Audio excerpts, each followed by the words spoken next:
श्रुतियां नहीं जान सकती। वे भगवान ब्रज में स्वयं ब्रजबालाओं का, ब्रज रमणियों का प्रेम रस पान करने के लिए दधी माखन नहीं, माखन के रूप में उनके हृदय का प्रेम सुधारस पान करने के लिए, उनका नैवेद्य ग्रहण करने के लिए सखाओं को लेकर वह हर उस गोपी के घर पधार रहे हैं जो अपने हृदय से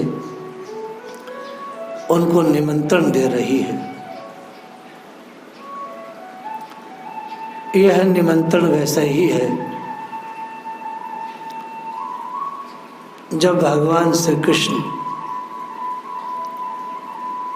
हस्तिनापुर आए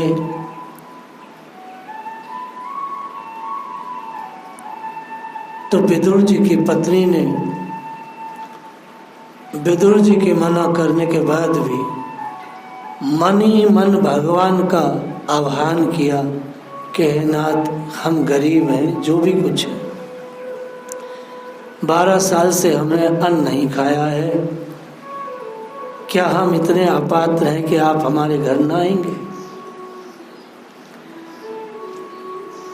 भगवान सुलभा के आत्मनिवेदन पर उनके घर गए और 56 भोग छोड़ दिए धृतराष्ट्र के।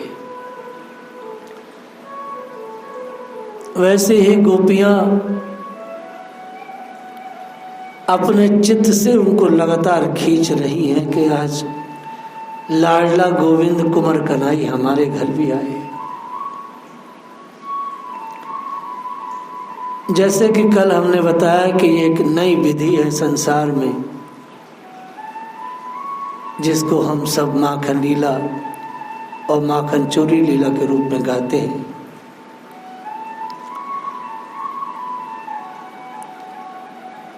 भगवान चित्त चोर हैं और चोर को तो सूना घर चाहिए। अगर घर में जाग है और सब लोग चहल पहल कर रहे हैं, भीड़ है, तो भगवान उस भीड़ के घर में नहीं आएंगे। ब्रज के सिद्ध महात्मा लोग कहा करते हैं कि भाई घर को सूना बनाओ और तब उन्हें बुलाओ। घर को सूना बनाओगे और तब बुलाओगे तो वो जरूर आएंगे। यदि घर में किसी दूसरे को रखेंगे तो संसार को, भोगों को, प्राणी पदार्थों को तो ठाकुर जी नहीं आएंगे। भगवान खाली घर में आते हैं, अर्थात हृदय रूपी घर पहले बिल्कुल सूना करो, खाली करो, तब बुलाओ। और भगवान बुद्ध ने भी यही किया। उन्होंने अपने सन्यासियों से यही कहा, रिक्त हो जाओ। जब रिक्त हो जाओगे तो ईश्वर अंदर पधारेगा आके। भागवत का सिद्धांत पक्का है। भगवान हमेशा खाली घर में आते हैं। खाली घर का अर्थ दूसरा यह भी है कि जब अहम निकल जाता है शरीर से, तभी भगवान आते हैं।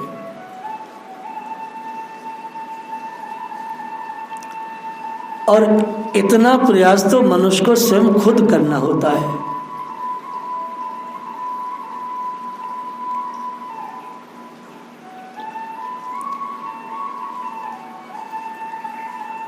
भगवान जिस घर में जाते माखन खाते, दही लेते।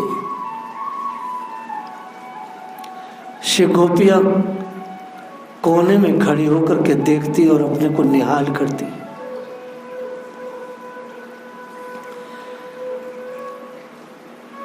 गोपांगनाओं के मनोरथ पूर्ति के आनंद का क्या ठिकाना है। जिस गोपी के घर भी जाते तो वह यही सोचती, सपना देख रही हूं, यह सच्ची बात है।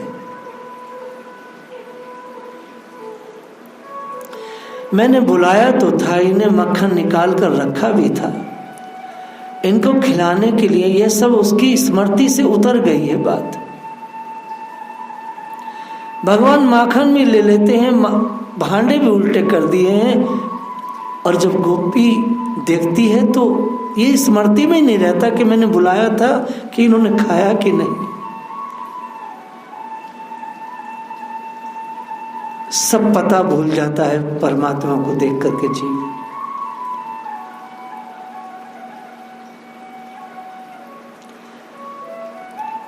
एक गोपी ने पूछा, लाला तेरे मुख पर माखन लगाया है, तो ये माखन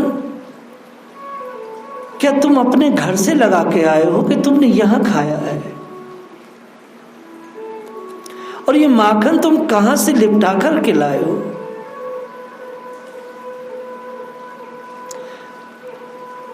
लाडले ललिते ने जो बात कही वह गोपी समझ ना पाई। मैं तो भाव विमित हो रही थी। वह जरा मुस्कुराकर बोले, अरे पागल, तू खुद ही तो मेरी मैया के पास खड़ी थी वह दिन, और तूने मुझे खुद ही तो कहा था कि मेरे घर भी माखन खाने आते, कैसा वह दिन कब आएगा? और मैं आ गया हूं तेरे आह्वान पर तो तू भूल गई।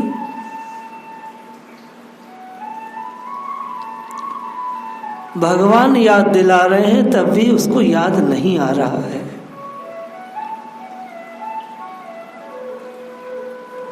वह तो उनको देख करके ध्यानस्थ है। विचार करने की बात है, ये बालक कृष्ण है जो मात्र 5 वर्ष के हैं।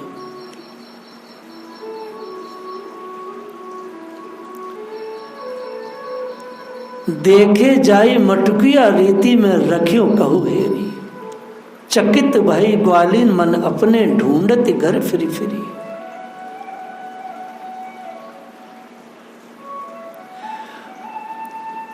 गोपी को होश ही नहीं है कि भगवान माखन खा लिए हैं, और वह घर में जाकर के मटकियों को देख रही है। सारी मटकियां रीति पड़ी हैं। श्री गोविंद ने उसका चित्त जोहर लिया था। यह रस भरी ग्वालिन ठगी सी रह गई और समझ गई कि यह श्याम सुंदर का ही खेल है। ये बात घर घर फैल गई। अब तो नित्य नया खेल होने लगा। श्री गोपियां रात रात भर जागती और बाट जोती कि भगवान आएंगे। प्रातःकाल जल्दी उठकर दही बिलो कर रखती कि कहीं प्राणधन आकर लौट न जाए। यदि नहीं आते तो आज क्यों नहीं आए, क्षण क्षण प्रतीक्षा करती कि देर हो गई है, आए नहीं आए नहीं। इस प्रकार प्रत्येक गोपी का मन श्री श्याम सुंदर का धाम बन गया। आचार्य सुखदेव ने कहा भी है भागवत जी में, जो भक्त भगवान का लगातार चिंतन करते हैं, जो लगातार उनके चिंतन में, उनके रूप लावण्य के रूप के रस में डूबे रहते हैं, उनका मन भगवान का धाम बन जाता है। ऐसे मन को छोड़ करके भगवान नहीं जाते। भला कौन अपने घर को छोड़ के जाए? प्रत्येक गोपी का हृदय भगवान का धाम बन चुका है। प्रत्येक गोपी का हृदय भगवान का घर बन चुका है। जब ये बात घर घर फैल गई तब ये रोज रोज जाने लगे। आज इसके घर, कल उसके घर। सखियां आपस में बड़ी प्रसन्न रहती हैं। समस्त गोपियां राजी हो गई हैं। इनके मन में एक चीज लगी रहती है, हमारे यहाँ यह नहीं आए, कब आएंगे?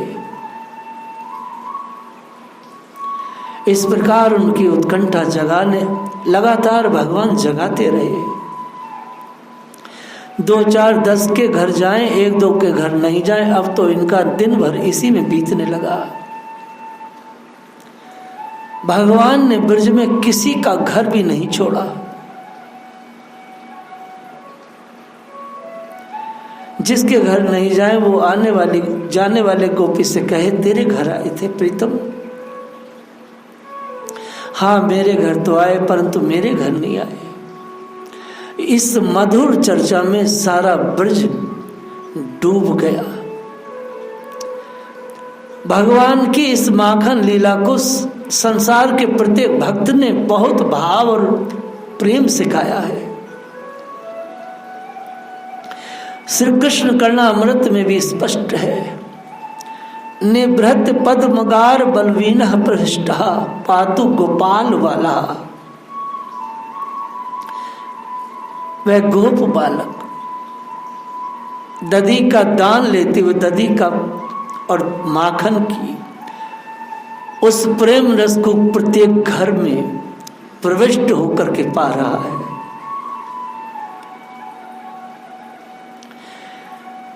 भगवान को माखन देने का सबसे सुंदर विधान प्रातः का ही है। भाई हनुमान प्रसाद पोदार ने कहा है कि रात रात भर श्री गोपियां जाग करके श्री कृष्ण का चिंतन ध्यान करते हुए राह जोहती थी कि अब आएंगे, कहीं देर ना हो जाए। तो पूरी रात का जगा और 3 बजे से माखन लीला आरंभ। और ठाकुर जी को जिसके घर जाना होता एकदम अंधेरे पहुंचते।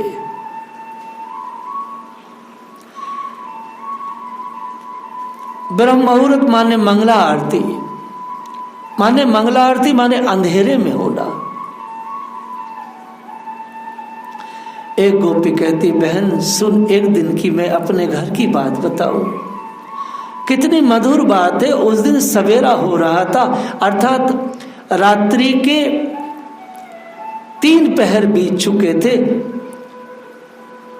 मैं बिलोने बैठ गई तो घर घर शब्द से श्याम सुंदर की नींद टूट गई। यह बात मैया कह रही है किसी गोपी से। नींद टूटते ही मां से आंख बचाकर भगवान श्याम सुंदर भागे और उस गोपी के घर गए जो रात भर जगा करके उनकी प्रतीक्षा कर रही थी। गोपियां कह रही, मैंने देखा बहुत धीरे धीरे पैर रखते हुए ये माखन भंडार की ओर जा रहे हैं।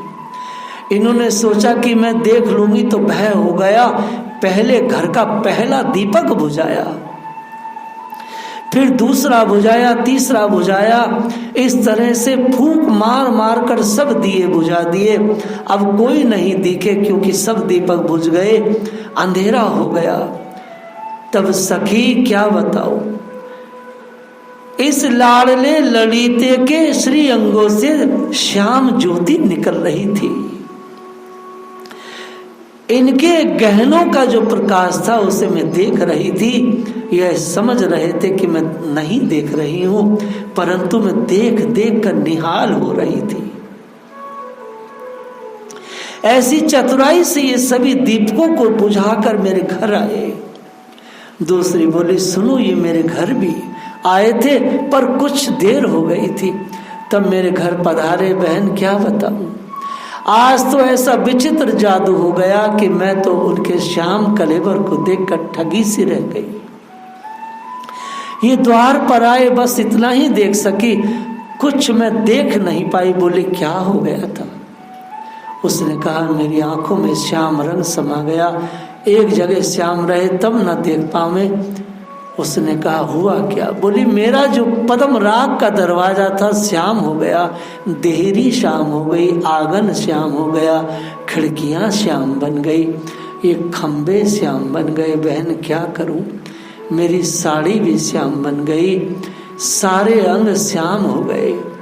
श्याम अंधेरे ने भी श्याम का रूप धारण कर लिया। मेरे घर का अणु अणु श्याम रूप बन गया। जित देखूं तित श्याममयी है। मैं कैसे किसको देखती, अकेले कहीं श्याम सुंदर दिखते और उजाला होता तब ठीक था। जिधर देखती श्याम ही श्याम थे।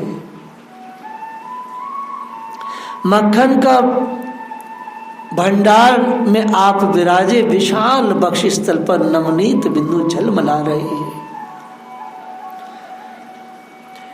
ऐसा मालूम हुआ मानो कालिंदी यमुना जी में तारावलियों का प्रतिबिंब हो, दिखाई दे रहा हो, जगमगा रहा हो। ये दान सूर्य जी ने दिया है संसार को। ऐसा दान सूर्य जी न देते तो संसार रीता रह जाता। तीसरी गोपी कहती है, सुनो मैं तुम्हें अपना अनुभव बताती हूं। तुम जानती हो कि मेरे घर के बगल में बड़ा सुंदर बगीचा है।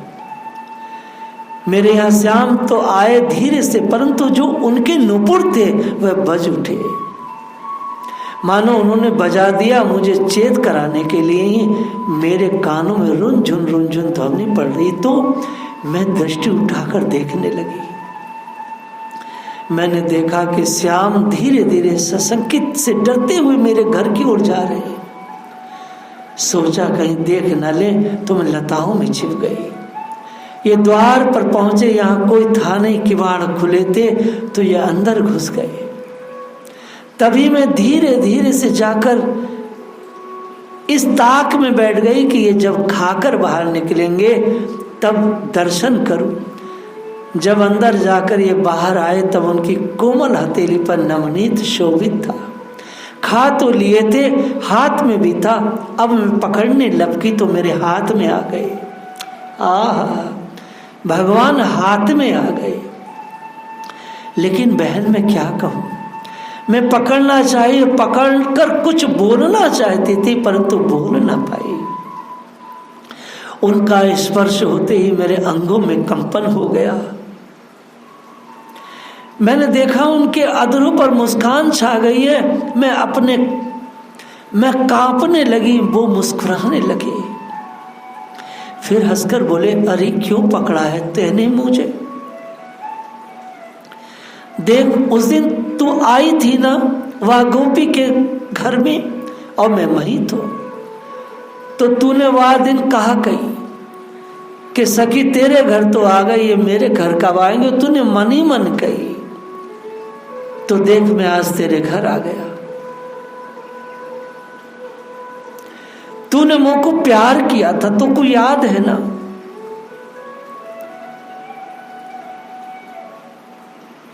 तब मैंने कहा था अच्छा आऊंगा। तब देख मैंने तेरा माखन खा लिया। अब तुम गोपियों की ये बड़ी समस्या है, मुझे बुलाती भी हो, मेरा आह्वान भी करती हो, और जब मैं तुम्हारे घर आ जाता हूं तुम भूल जाती हो। कौन याद रख सकता है? उनके मधुर कंठ की इस मधुर आवाज को सुनकर के मैं बिल्कुल भूल गई। यह मोहन मंत्र था। मेरे प्राण की प्रत्येक तरंग में श्याम की मोहिनी मूरत समा गई। सखी मेरी आंखें लुट गई। वे चाहते तो मेरा हाथ छुड़ाकर भाग जाते, पर नहीं, अभी तक वह मेरा हाथ अपने हाथ में पकड़े हुए, दूसरा हाथ मेरे हाथ पर रखे हुए मुझे प्रेम दान दे रहे हैं। मैंने आंखें खोली तो वह हंस रहे थे। अपने दोनों हाथों से मेरे एक हाथ को पकड़े थे। तब मैं बोली, जरा ठहर जाओ, अंदर से ताजा दही माखन मैं ले आऊं, तुम और मेरे सामने खा लो। मैं अंदर जाकर नवनीत भंडार, दही और नवनीत की मटकी आदि निकाल कर बाहर रखने लगी। यह क्या, ये क्या? मैं सब रख रही थी, ये तो मटकियां थी। मैंने तो सर्वस्व अपना जीवन ही उनके हाथों पर रख दिया। सखी वो मैं भूल नहीं सकती किस प्रकार उन्होंने मेरे हाथ को अपने हाथ में रखा था, और इस तरह से वो मुझे पकड़े थे। पकड़ा मैंने था, फिर उन्होंने अपने हाथ से मुझे पूरी तरह पकड़ लिया। सखी ये पकड़ अब कभी छूटे ना। वह दृश्य जो छोटे से गोपाल मुझे पकड़े ठाड़े हैं, बस मेरे तो जीवन की यही कमाई है।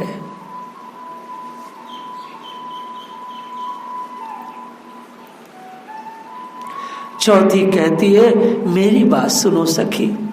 दोपहर का समय था, ठंडी ठंडी हवा चल रही थी। मैं सड़क की ओर मुंह किए अशोक वृक्ष की छाया में बैठी थी। इतने में क्या देखती हूँ, श्याम दरवाजे पर आकर खड़े हो गए। बड़े शांत शिष्ट चंचलता का नाम नहीं। इतने में देखा कुछ गोप शिशुओं का दल आया है। कौन कौन से गोप थे? सब गोपियां पूछती हैं। विशाल, वृषभ, ओजस्वी, देव इत्यादि गो शिशु भी आए थे। ये सब शांत बैठे थे। इनकी तो योजना बनी थी पहले से कि शांत चित्त रहना है। उसके बाद दाम, सुदामा, किंकड़ी, स्तोक, कृष्ण ये सब आए। कहीं कोलाहल नहीं। इसके बाद बड़े रसीले सुवल, प्रवीर आदि आए।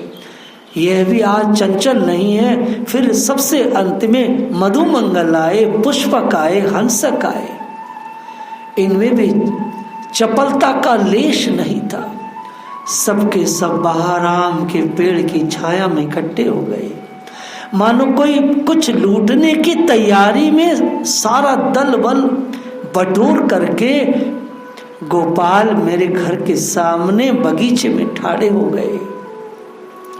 यह लीला ऐसी थी मानो कहीं खेलने जा रहे हैं और थकावट मिटाने के लिए पेड़ की छाया में विश्राम कर रहे हैं। कोई कुछ बोल नहीं रहा था। फिर ये उठे और उठकर मंद मंद चलते हुए मेरे भवन के अंतर्भाग में पहुंच गए। बाहर सब गोप सब बैठे हैं। अब मैंने सोचा जरा स्वयं भी देखूं कि शीघ्रता पूर्वक उठकर चुपके से भवन से कुछ आगे चली, सड़क को पार कर बगीचे में पहुंच गई। बगीचे में जो रास्ता अंदर जाने का था उससे मैं घर के आंगन में पहुंची। भवन सूना था। घर के सारे लोग आज हिंडोला उत्सव देखने गए थे। घर में केवल मैं अकेली थी। उन्होंने देखा घर सूना है। निसंकोच इन्होंने घर पर अधिकार कर लिया। जो घर अकेला है, जो मन अकेला है, परमेश्वर उसी पर अधिकार करता है। जिस मन में संसार का झमेला है, परमेश्वर उस मन पर कभी अधिकार नहीं करता। मैं दधी मंथन कर रही थी। नवनीत से भरा भाड़ रखकर छाया हवा लेने आ गई। आकर देखा कि नीलमणि मटके के से माखन निकाल निकाल कर अरोग रहे हैं और सब सखाओं को भी खिला रहे हैं। सब दही नवनीत खाने लगे। अब तो वो खाएं जल्दी जल्दी, क्योंकि मन में भागने की जो थी, कहीं हाथ पर गिर जाए, बिस्तर पर गिर जाए, कहीं कपड़ों पर गिर रहा था। शिशु पूछते कि कन्हैया क्या कोई गोपी तो नहीं आ रही है? ठाकुर जी कहते भैया आहट तो आ नहीं रही है, बस जल्दी जल्दी खाओ, कोई आ ना जाए। सखी क्या बताऊं, मैं उस ललित भंगी मां पर मानो बिक गई। छिप करके मैं बस सब उस गोप ईश्वर की यह लीला को देख रही हूं। और कहीं सामने होती तो मूर्छित होकर गिरना पड़ती। वात्सल्य भाव हृदय में गोपियों के उमड़ रहा है। नीलमणि के उस मुख चंद्र की शोभा क्या बताऊं। इस निगोड़ी वाणी में तो शक्ति ही नहीं है कि जो देखे सो बता दे। यदि कहीं बोलने की इंद्रियों में देखने की शक्ति होती तो बताती। ये तो असंभव बात है।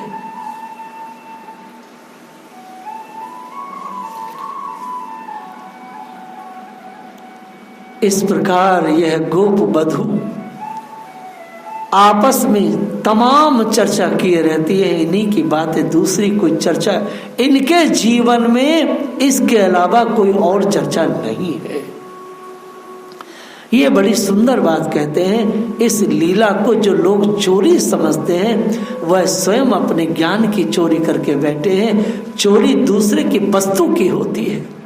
किसी की वस्तु को बिना उसकी इच्छा के ले जाना चोरी होती है। चोरी अनजाने में होती है। यह तो गोपियां, घर की गोपियां दी हुई चीज उनके मन की इच्छा पूरी करने के लिए भगवान की लीला थी।